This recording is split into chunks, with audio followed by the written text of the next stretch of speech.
Special Victim Status: The Era of Woke Journalism by Gregory E. Mantell. Read by Gregory E. Mantell. Acknowledgement. The biggest sources of inspiration for me in writing this book were Alexis de Tocqueville, James Madison, Thomas Jefferson, and Bertrand Russell. The wisdom of these great minds speaks across a century or two that separate us. More than perhaps anyone else I'm aware of, they understood the problems of press bias and factionalism and the detriment these pose to democracy. That I'm willing to speak so boldly on these subjects is due in large part to the fact that this illustrious group has already so well addressed these topics.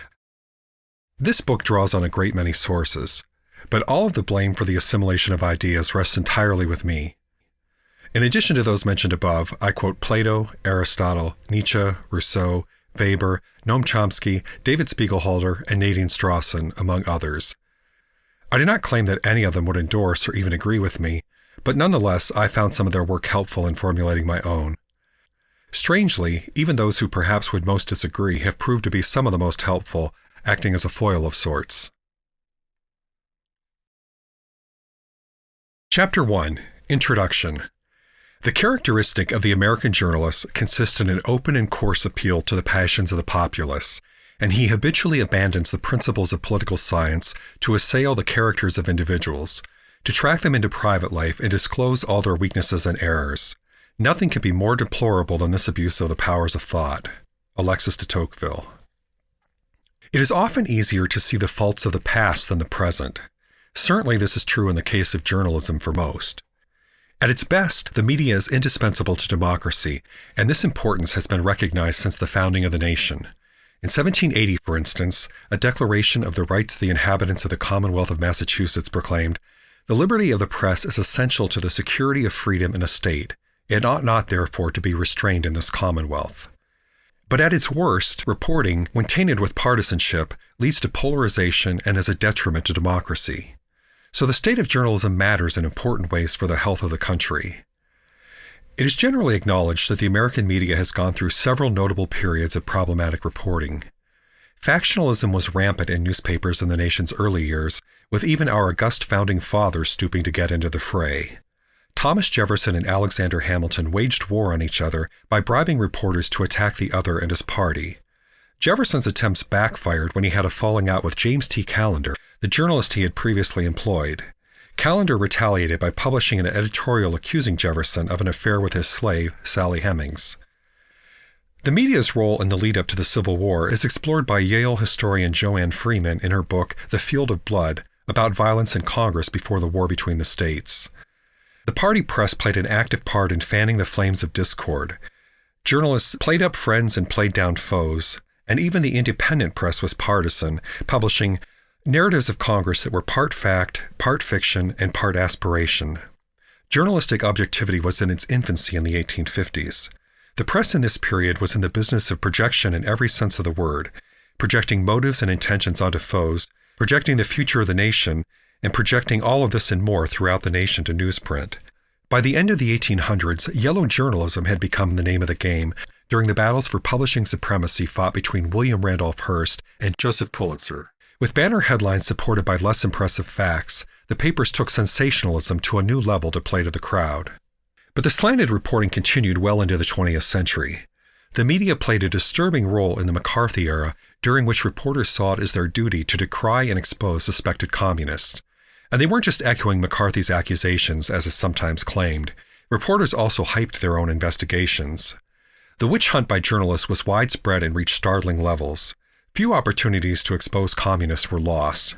A good example of this was an August 1, 1954 Chicago Tribune article I came across when doing research, which mentioned my alma mater, the University of Chicago.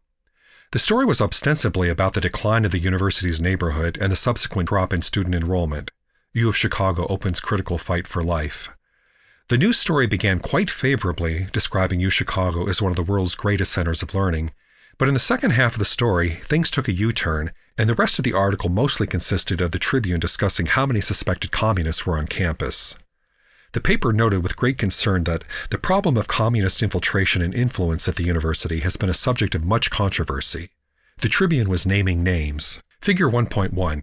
In 1954, the Chicago Tribune was concerned about suspected commies at the University of Chicago. There's typically assumed to be a happy ending to the story of journalistic roguery.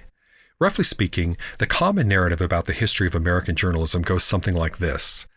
After going through several periods of biased reporting, the press emerged unscathed and at last achieved enlightenment and an age of nearly scientific objectivity at some point in the past century, continuing to the present.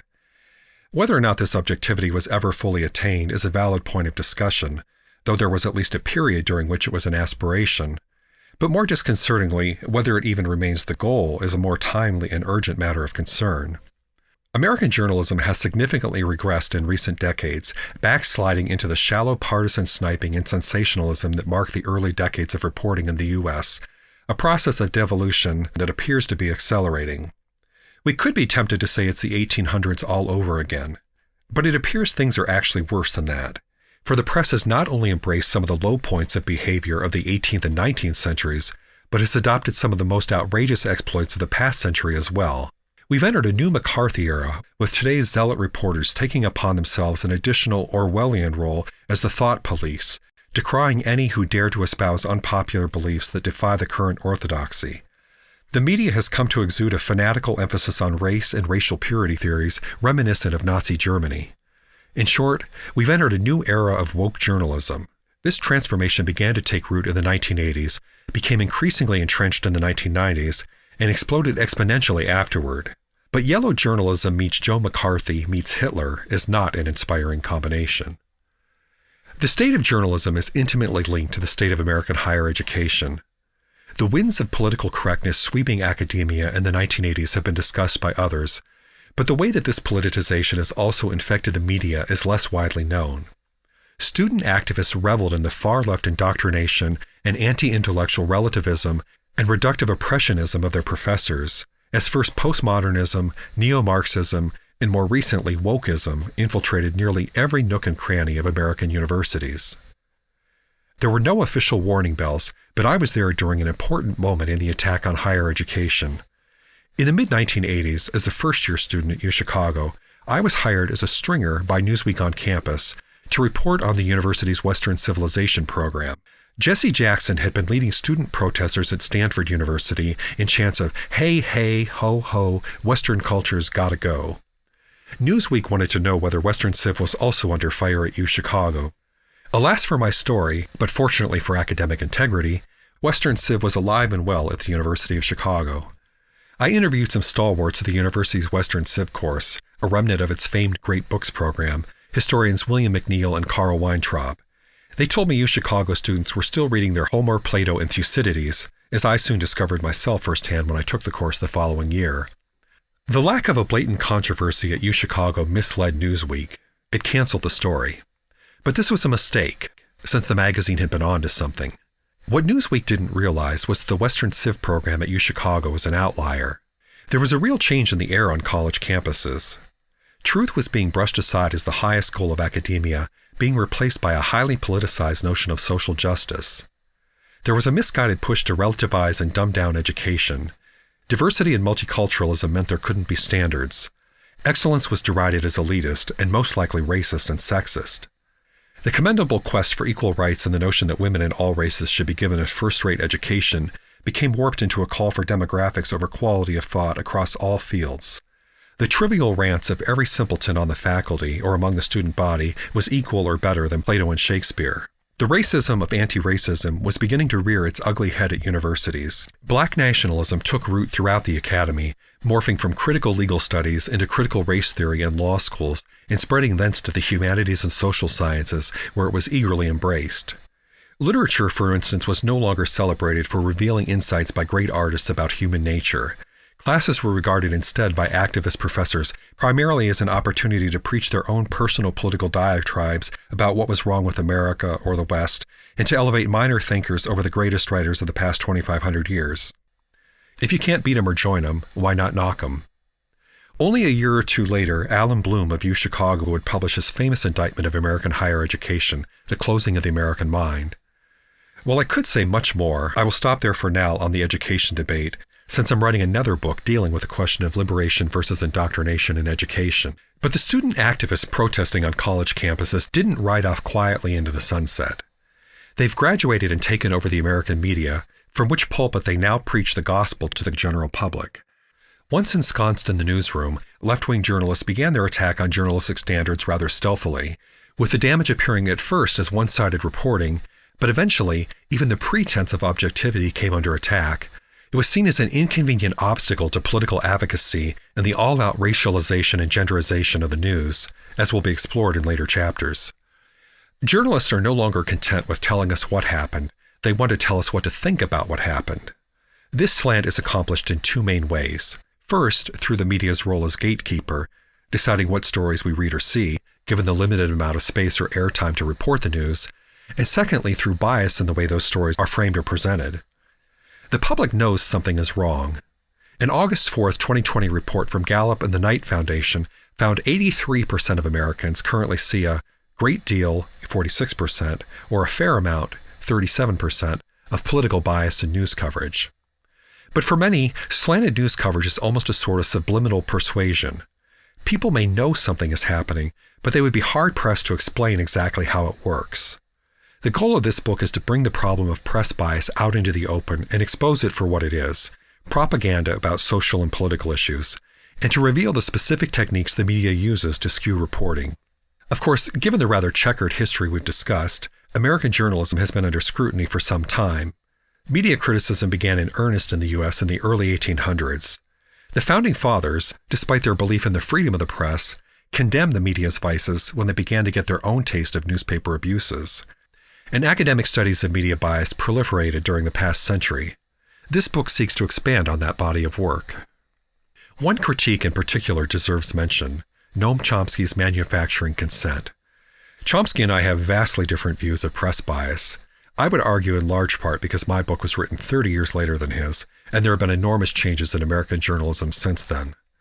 Nonetheless, surprisingly, we do find the media uses many of the same propaganda principles to spin the news.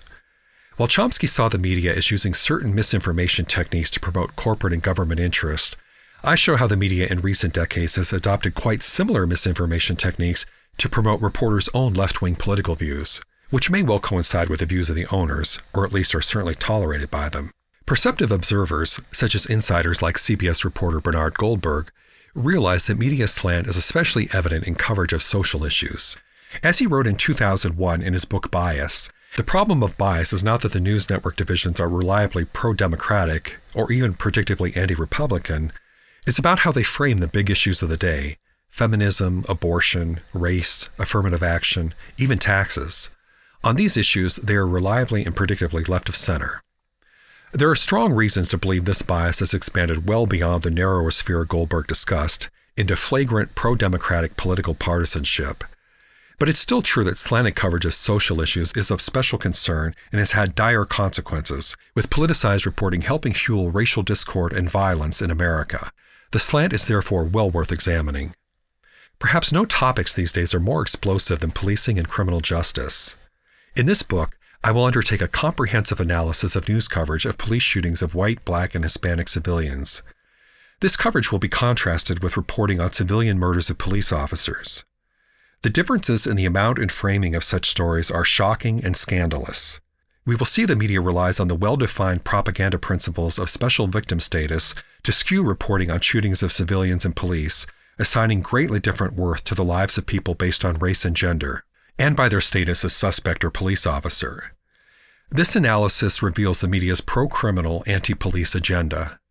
Concerns about media bias, understandably, are becoming more common these days, but what sets this book apart is that it goes beyond mere rhetoric and provides empirical evidence to disclose how the media indoctrinates readers. In particular, I will focus on a detailed analysis of news coverage of the New York Times and the Washington Post, arguably the two most respected newspapers in the country. The examination may shed light on how well the papers actually live up to these accolades.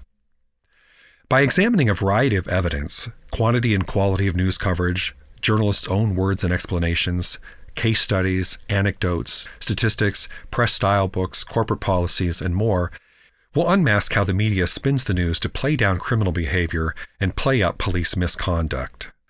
These insights could be applied more widely to examine news coverage of any number of controversial issues, since it turns out the press uses the same propaganda techniques to promote a far-left agenda across many contentious social and political issues. At a more abstract level, this book is about how the presentation or framing of information can be used to manipulate people, almost unconsciously. Finally, while this book does see plenty to critique, I will end on a positive note by proposing several ways to improve news coverage for the better. I wish that it were possible to give a more optimistic assessment of the current state of American journalism. Philosophically, I'm a staunch supporter of the media's essential role in a democracy and the importance of unflinching investigative journalism. Strangely enough, I find myself in the unusual position of having written both a work vigorously celebrating the press, a movie script based on a disturbing true story about intrepid European journalists who exposed a mass killing, and a work strongly critiquing the media, this book, also based on a disturbing true story. But we must not be blind to reality. Credit where credit is due, but we must not be afraid to call a spade a spade. Indeed, the Society of Professional Journalists ethics statement says it is the duty of journalists to call out abusive practices in the profession. It is a part of ensuring professional standards. It is my sincerest hope that this work will result in some soul-searching and reflection by reporters and a raising of standards and aspirations in the field. Journalists can and must do better to regain the public trust and perform their essential role in strengthening rather than undermining democracy. The truth dies in darkness.